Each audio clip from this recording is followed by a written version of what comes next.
Hello Baker 4T students, or Traditions, Trends, Treaties, and Trade-Offs. I want to introduce myself. I'm Joe Barnhill. I'm going to be your instructor online for this course for the next 8 weeks. We get a little break there during Thanksgiving, so it'll be nice. But just want to let you know, this is kind of my style. I post a video every Sunday afternoon, Sunday evening for the coming week's assignment, give you an overview of expectations and what we kind of cover in the course for each week.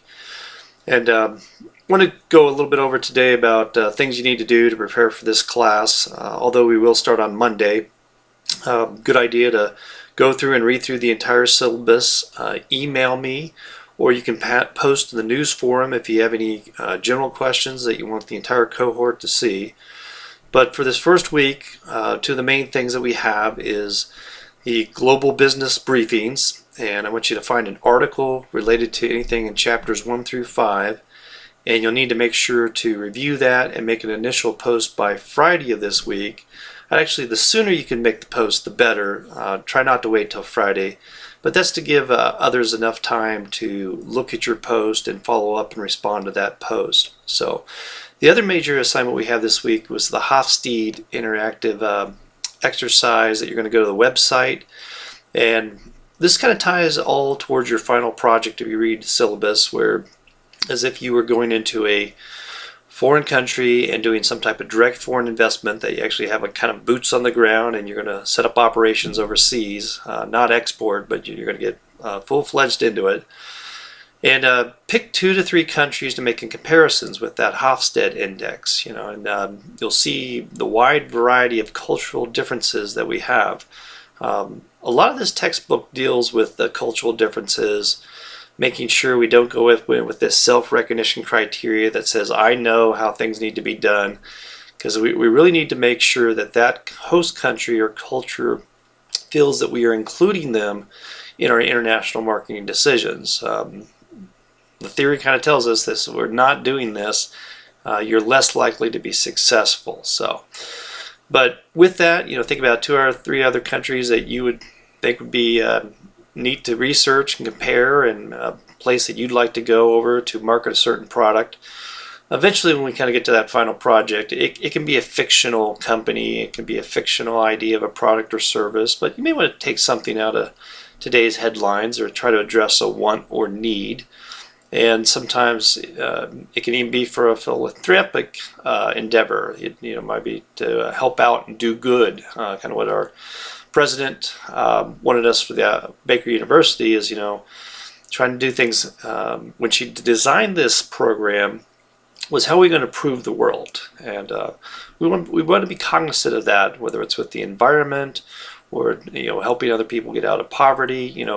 Why is international marketing or going overseas going to benefit others? So it's another theme of this course.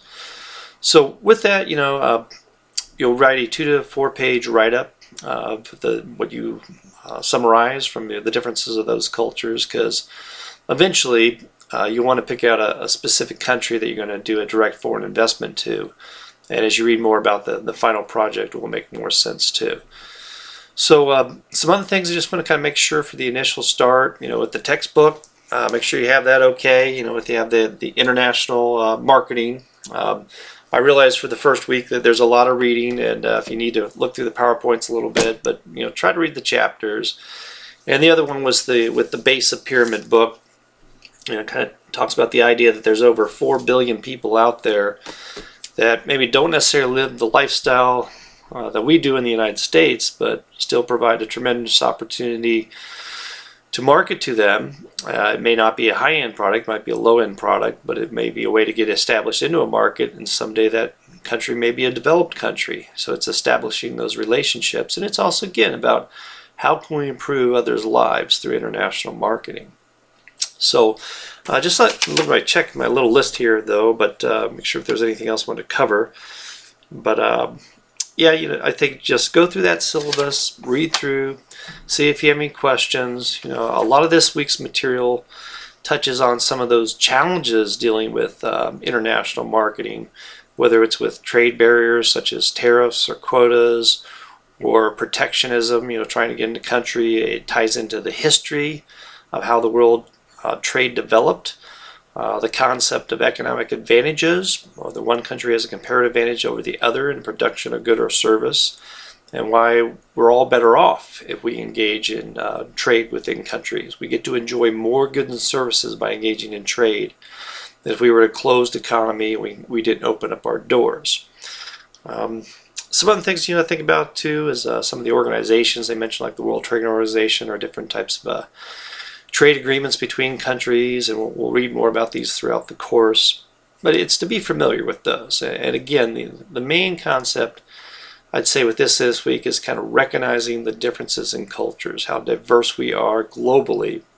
But as the world opens up to more marketing opportunities, in order to be successful as leaders, we've got to be able to recognize those opportunities, be ready to jump in, and have a good game plan. In fact, I look at the final project, and within the back of this book, the International Marketing, some of the appendixes, you'll actually they'll have marketing plans, where they're looking at the economy, looking at the culture, looking at your product, price, promotion.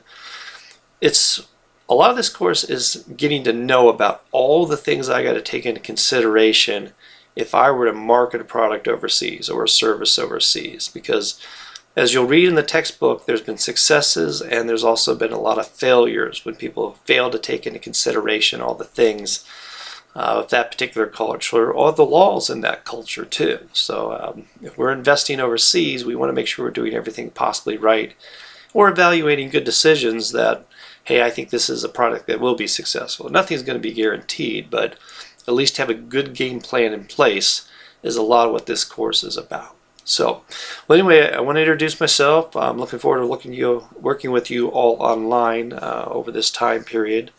And again, if you do have any questions, email me or send a message in Moodle, or phone me. Sunday nights is a good time to call too. I should be around. I know that's kind of the night where a lot of online students are trying to get their weekly work done, their projects. Also family time too. But just to balance things, stay on top of things, and you'll be successful in this course. So great talking to you, and I will see you in a little bit.